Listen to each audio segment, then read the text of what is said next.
Welcome to today's episode of the Daily Coffee, my friends. Before we get started today, I just want to say a massive thank you to everyone that listens to this podcast.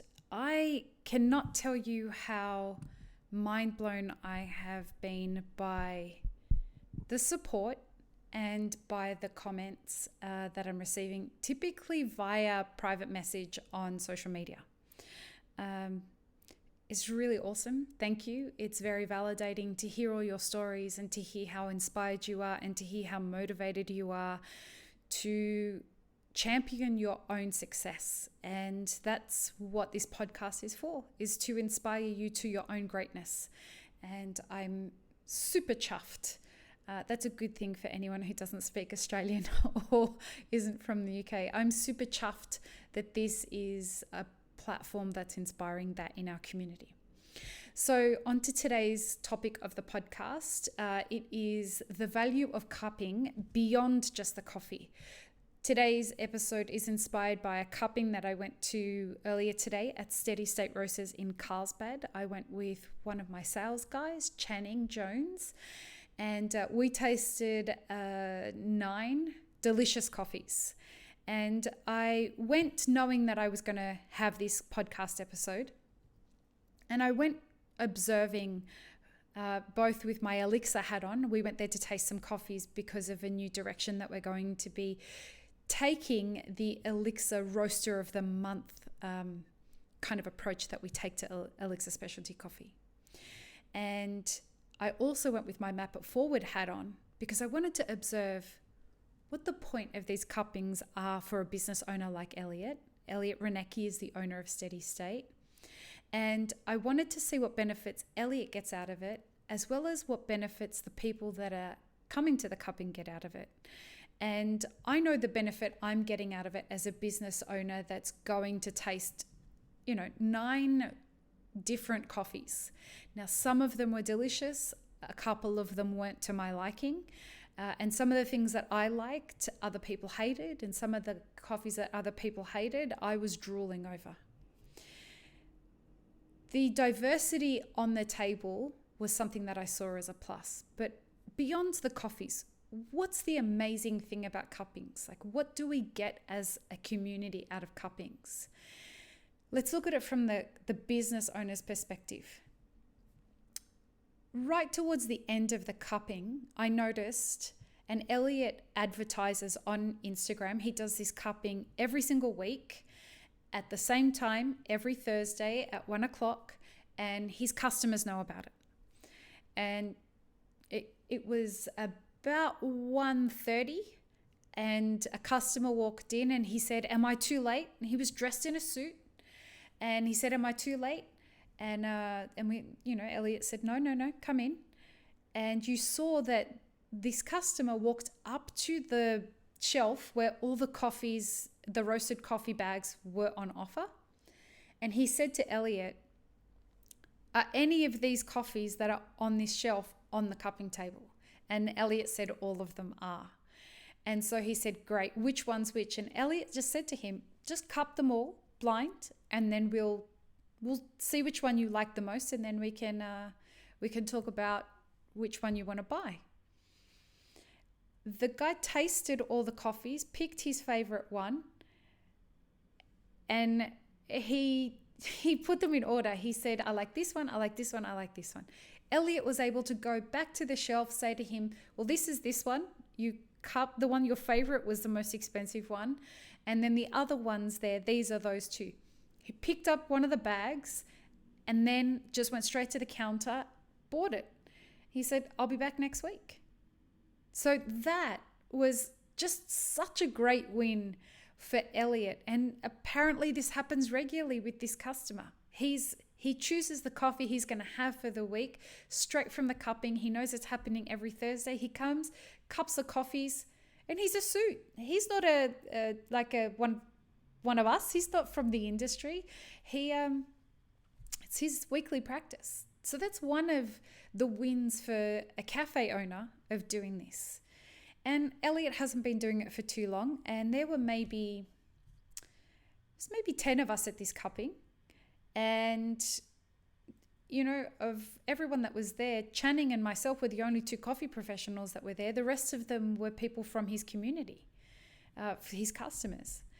So that was a great win for him. The other thing was that I found fascinating was that people were stepping into something that they had never done before. So the other people that were there just said that they'd heard of this thing called coffee cupping, and they just wanted to try it. You could tell clearly they didn't know what they were doing. But it was just so wonderful to see Elliot's community come in and have a go. And they really were having a good time of it. We were all getting to know each other, and it was great.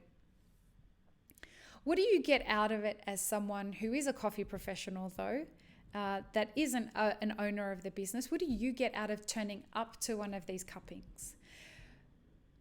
As a coffee professional, apart from tasting the great coffees, I got to have an amazing conversation with other people.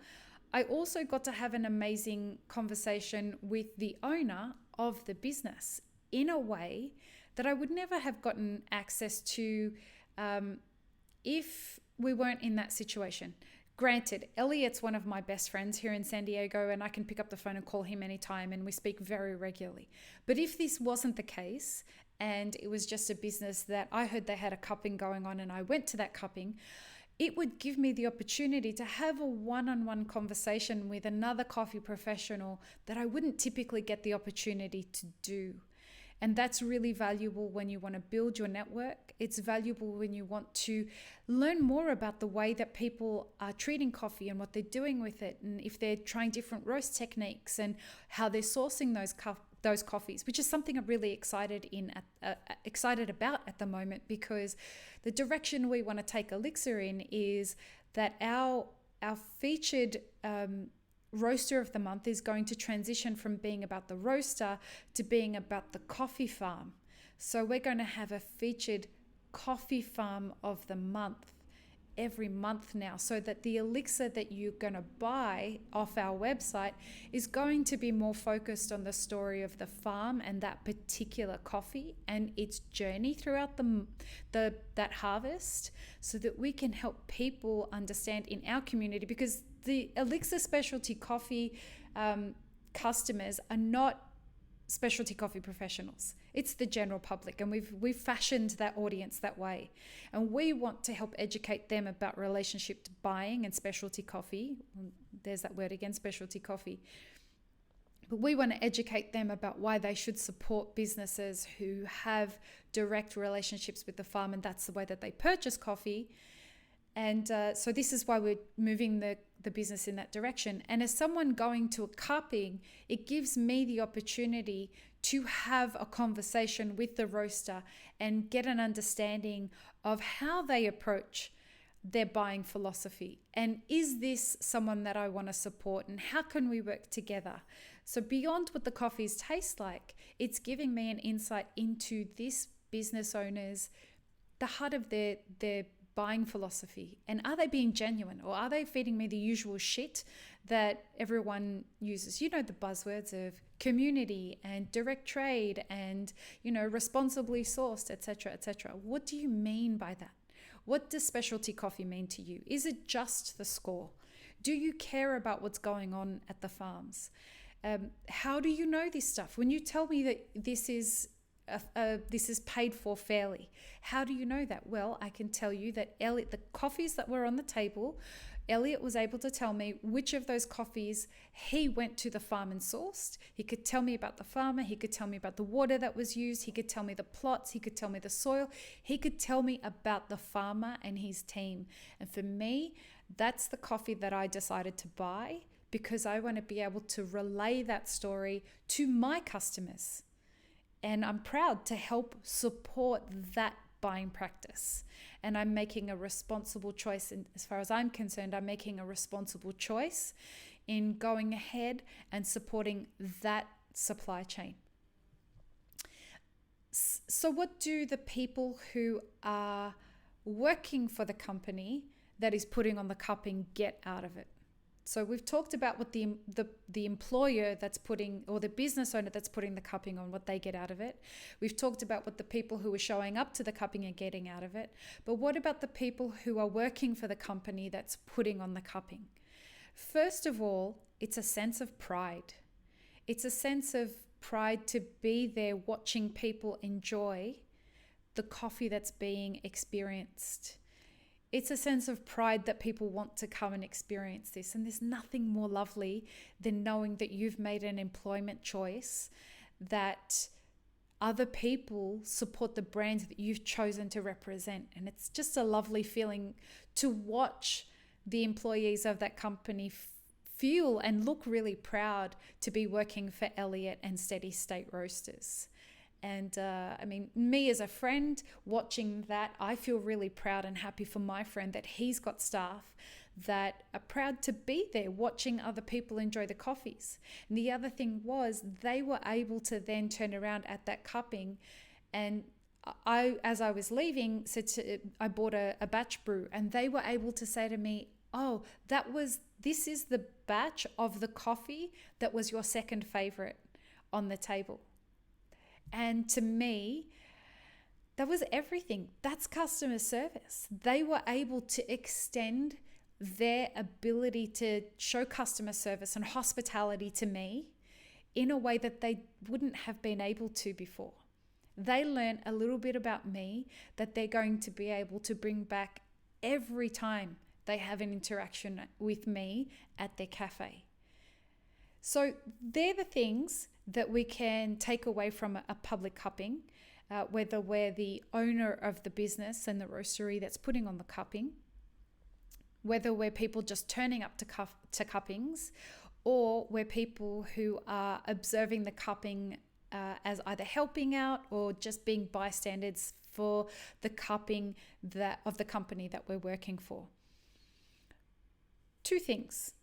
Use cuppings as an opportunity to network if you're going to them or if you happen to be there working. They're a wonderful opportunity for you to learn and work on your networking skills. They're terrifying if you haven't done them often, and if you don't know anyone that's there. I still get a little bit of anxiety when I walk into a cupping and I don't know anybody that's there. But just remember, everyone that is there has felt anxiety at one time or another, and they probably, no matter how well known they are in the industry, they probably still feel some anxiety about being in a room of people and if they're going to be judged or not. It's okay. If you have never done a cupping before, Channing, who went with me, hadn't done a cupping before. Elliott was aware of that, and Elliott graciously spent extra time with Channing teaching him how to do that. And he didn't have to do that. I could have happily done that. But if you haven't done a cupping before, you haven't been to one before, just let the person who's putting on the cupping know that you've never done that before, and they will naturally, without you needing to prompt them, they will naturally help you do that. And no one's going to judge you. Only assholes are going to judge other people, and you don't need to pay attention to them anyway.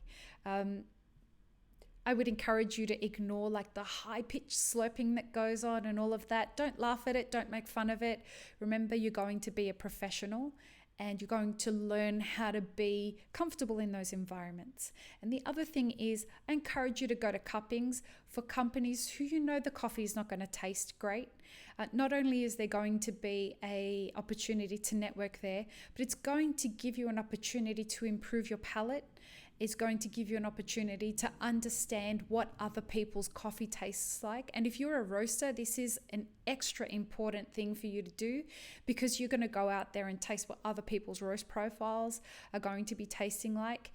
Even if it's something that you think is bound to taste like shit, go in there with an open mind. If every cupping that you go to, you're going in with the idea that your roast profiles are the best in the world, you're not going to learn anything.